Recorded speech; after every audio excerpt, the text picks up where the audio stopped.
Hello students, इस video में हम लास्ट मेथड रिडक्शन मेथड्स के बारे में पढ़ेंगे। ये एक्सरसाइज चैप्टर 3.6 के क्वेश्चन को सॉल्व करने में हेल्पफुल है। चैप्टर 3 में अभी तक हम graphical method, substitution method, elimination method and cross multiplication method पढ़ चुके हैं। ये लास्ट मेथड है रिडक्शन मेथड। इस मेथड की हेल्प से पहले हम क्या करेंगे, जो भी आपको इक्वेशन सिस्टम गिवन होगा उसको हम standard form of pair of linear equation of two variables में कन्वर्ट करेंगे। देन उसके बाद हम किसी एक मेथड से इसको सॉल्व करेंगे। मीन्स रिडक्शन मेथड में पहले स्टैंडर्ड फॉर्म में कन्वर्ट करना पड़ता है और फिर हम किसी भी एक मेथड से उन इक्वेशन को सॉल्व कर सकते हैं। रिडक्शन मेथड को मैं डायरेक्ट क्वेश्चन से एक्सप्लेन कर दूं, ज्यादा बेटर रहेगा आपको। Solve each of the following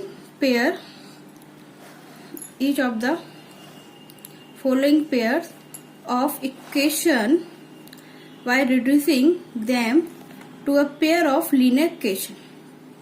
आपको कुछ इक्वेशन गिवन है क्वेश्चंस में, उनको आपको क्या करना है, रिड्यूस करना है और सॉल्व करना है। तो एक क्वेश्चन ये लिखा है 5/x-1 + 1/y-2 = 2, 6/x-1 - 3/y-2 = 1। अब फर्स्ट ऑफ ऑल हमें ये देखना है कि ये हमारी standard form of pair of linear equation of two variables नहीं है।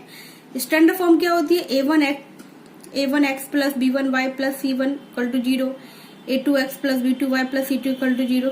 तो हमें यहाँ पर कुछ लैड करना पड़ेगा। अगर आप क्वेश्चन देखें तो यहाँ पे 1/x-1, 1/y-2, 1/x-1, 1/y-2 means जो वेरिएबल आपके x और y होते हैं, x के प्लेस पे कितना लिखा है, x-1 लिखा है और y के प्लेस पे क्या लिखा है, y-2। तो आप क्या करेंगे, सबसे पहले आप लैड करेंगे। किसको लैड करेंगे, कांस्टेंट नंबर से हमें कोई मतलब नहीं है, जो कांस्टेंट नंबर वो लिखा रहे ना, आप बस 1/x-1 को एक अनदर वेरिएबल u लैड कर लीजिए और 1/y-2 को v लैड कर लीजिए। क्लियर।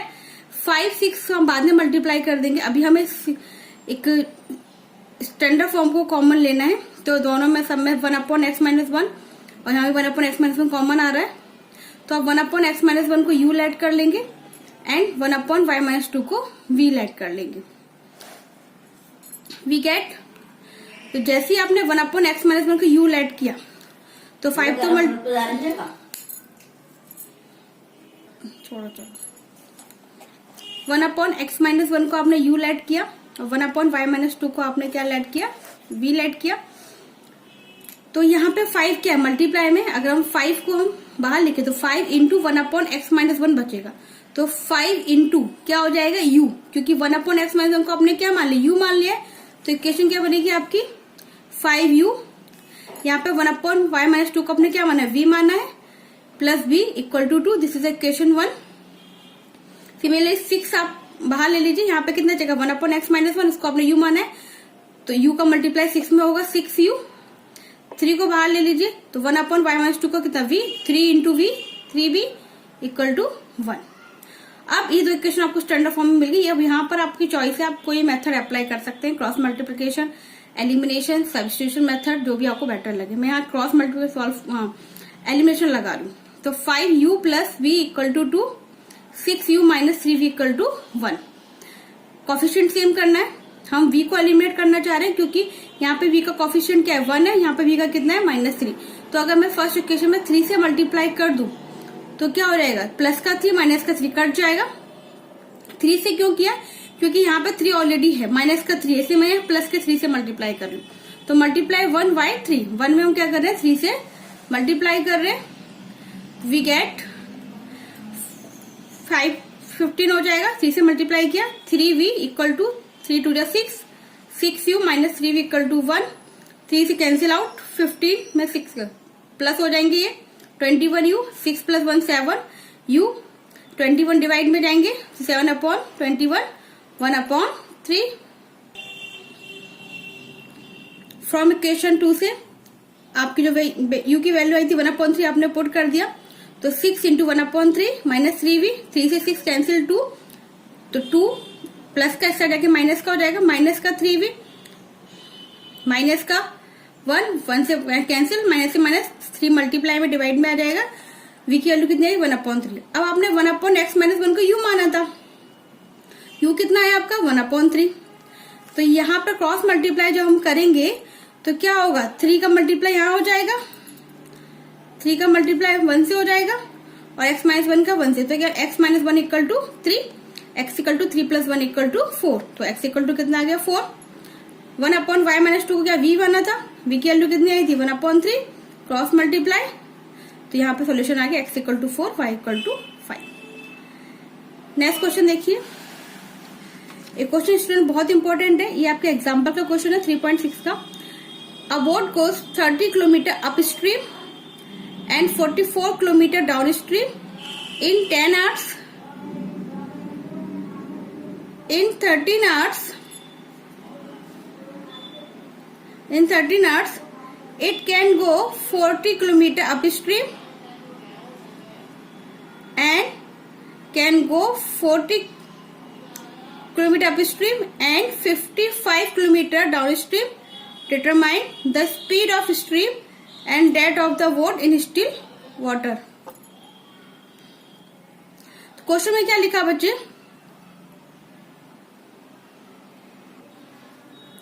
जो बोट है वो 30 किलोमीटर जाती है अप स्ट्रीम एंड 44 किलोमीटर जाती है डाउन स्ट्रीम। टोटल टाइम कितना है 10 hours।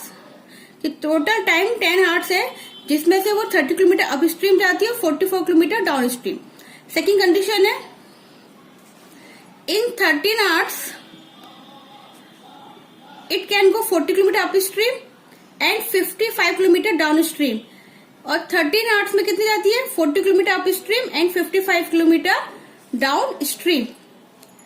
तो स्टूडेंट सबसे पहले ये समझना इंपॉर्टेंट है कि अप स्ट्रीम डाउन स्ट्रीम होता क्या है।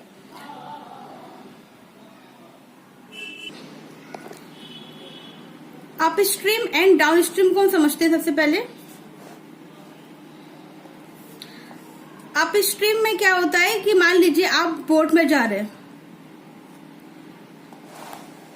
ठीक है, आप बोट में जा रहे हैं तो बोट के डायरेक्शन और वाटर का डायरेक्शन, वाटर भी अपने क्या करता है, वाटर भी फ्लो करता है, उसकी अपनी खुद की स्पीड होती है। जब दोनों सेम डायरेक्शन में होते हैं उसको बोलते हैं डाउन स्ट्रीम, और जब दोनों अपोजिट डायरेक्शन में होते हैं उसको बोलते हैं अप स्ट्रीम। तो डाउन स्ट्रीम में क्या होता है, दोनों की स्पीड ऐड हो जाती है, मोटर बोट की भी और स्ट्रीम की भी।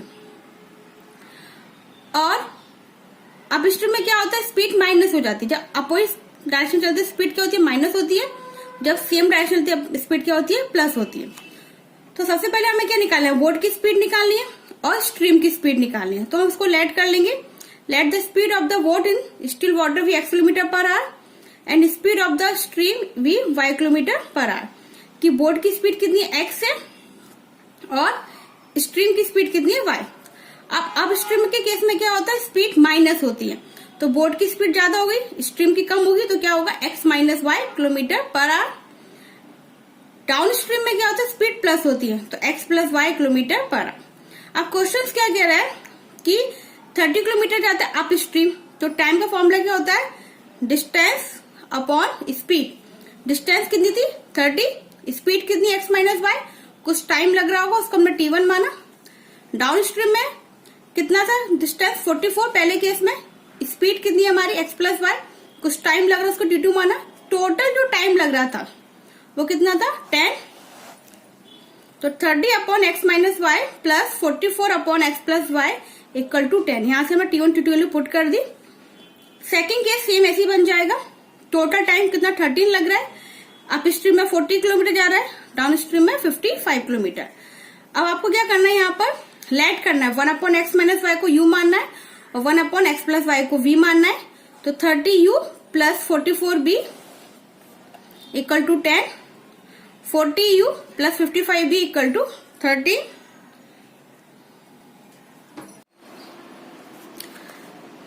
दो इक्वेशन आपको मिल गई, multiply third by 4 and fourth by third. Third में हम 4 का मल्टीप्लाई कर देंगे और फोर्थ में हम थर्ड में, क्योंकि हम कोफिशिएंट सेम कर रहे हैं। तो जैसे हम मल्टीप्लाई करेंगे 30u हो जाएगा प्लस 44b यहाँ पे इक्वेशन है आपकी 30u प्लस 44b इक्वल 10। इसमें किसका मल्टीप्लाई करेंगे 4 का, और 40u plus 55b equal to 30, इसमें 3। 4 3 का क्यों कर रहे हैं, क्योंकि हम u का कोफिशिएंट सेम करना चाहते हैं।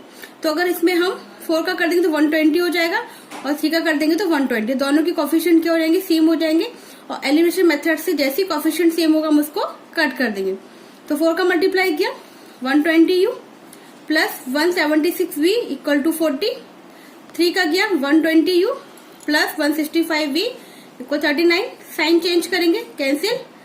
176 minus 165 11v 40 minus 31 v equal to 1/11। b की वैल्यू आ गई। फ्रॉम फोर्थ b की वैल्यू पुट कर देंगे 40u प्लस 55 इंटू 1/11। 11 से 55 कैंसिल 5 टाइम, 5 को साइड ले लेंगे माइनस का, 40 डिवाइड में आएगा 1/5। तो 1/x minus y equal to 1/5, क्योंकि 1/x माइनस वाई को आपने u माना था, u कितना है 1/5। क्रॉस मल्टीप्लाई करेंगे, x minus y equal to 5, 1/x plus y equal to क्या था v कितना है 1/11। क्रॉस मल्टीप्लाई तो x plus y equal to 11। Solve कर देंगे, x minus y equal to 5, x plus y equal to 6, y से y cancel, x plus x 2x, 5 plus 11 16, x equal to 8। x की value को put कर देंगे यहाँ पे, तो 8 minus y equal to 5, y equal to 3। तो speed of vote आपने क्या मानी थी, x किलोमीटर पर आवर ली थी, तो x कितना 8, तो 8 kilometre per hour, and speed of stream 3 kilometre per our. Complete question. अब आपको इस टाइप के क्वेश्चंस की प्रैक्टिस करना है 3.6 एक्सरसाइज की।